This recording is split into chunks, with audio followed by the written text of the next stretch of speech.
I'm Ted Orme-Claye, one of the senior journalists at SBC Media, and today I'm with Rosaire Cavallaro, who is the VP of Business Development at Delasport.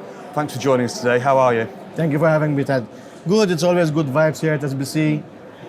Opportunities are flowing, business moving. I think it's actually bigger than last year, yeah? And it's also the last time that's going to be in Barcelona, I reckon, because it's now moving to Lisbon, yeah? It is indeed, yeah. Looking forward to the move to Lisbon next year. And yeah, you're right, it's obviously so much bigger this year. And yeah, it seems like next year is going to be even better in Lisbon.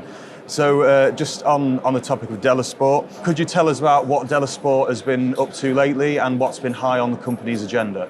So, what hasn't Delasport been up to lately, actually? Because, I mean, there's a lot of things going on in the background, but I would say that the main acceleration point has been expanding into new markets, onboarding new customers, looking at different jurisdictions.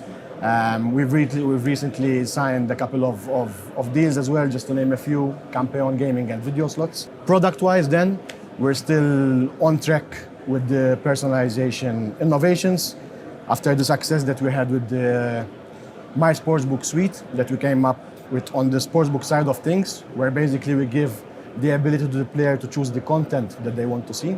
We're now working on something similar on the casino side of things, which we're calling the MyCasino. Additionally, of course, as you can imagine, such a vast operation, there isn't one or two priorities, so sometimes it gets a bit hectic. So we're always looking for new talent, onboarding new people, multiple offices in multiple regions. So that's what we're basically on at the moment. Yeah, as you explained, it's clearly been a very active year for Delasport so far, both for your development and partnerships and so on. Now, you mentioned personalisation. What's Delasport's take on this, and what difference do you think it makes to the player experience? The thing with personalization is that it has been used in past times as a gimmick for marketing, yeah? And it should not be seen like that. It should be seen as a way to engage, attract, and mostly retain players. So when it comes to personalization, unfortunately, the gaming industry as a whole, we still lag back a bit when you compare it to other industries like the streaming industry, for example. If we take Netflix, Ted, for example, they've moved from a 90% down to 10% search rate in less than a decade, because they're giving the content to the customers, what they want to see, without them having to waste time to go looking. And that's what we're doing at Delasport. We give the ability to the player to choose the content that they want to bet on, to choose the content that they want to see right from the get-go. Yeah? So of course, it increases retention, it increases customer satisfaction. We're all aware that customer loyalty is very, very rare these days. So if I go to a brand, I don't find the content that I want, I'm moving to another brand. So the more you focus on personalization in a proper way, not just mention the word personalization, the better the engagement and the longevity of the player.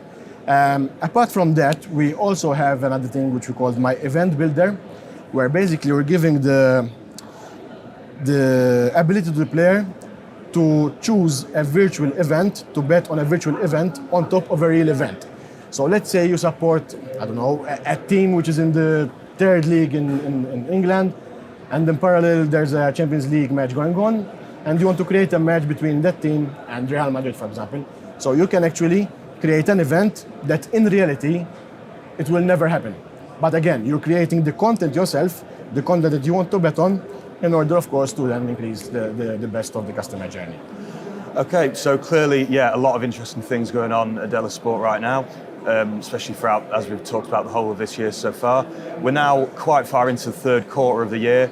So what's the story for Delasport for the rest of the year? Like, what can we look out for from you guys? New deals, hopefully, new markets, new features. We're going live very soon with 2 licensees in Ontario. Very, very interesting market. We're also launching another licensee in Estonia. And we're also looking at various other markets to go in.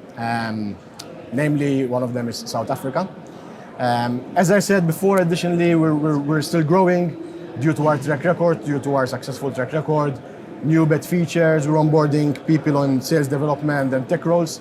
So maybe, who knows, I would be lucky and find the next superstar through your platform, Ted. That's fantastic. There's clearly a lot to look forward to from Delasport then. We'll keep an eye on it. Thanks again for speaking to me today, and I hope you enjoy the rest of the event. Thank you, Ted. Thank you very much.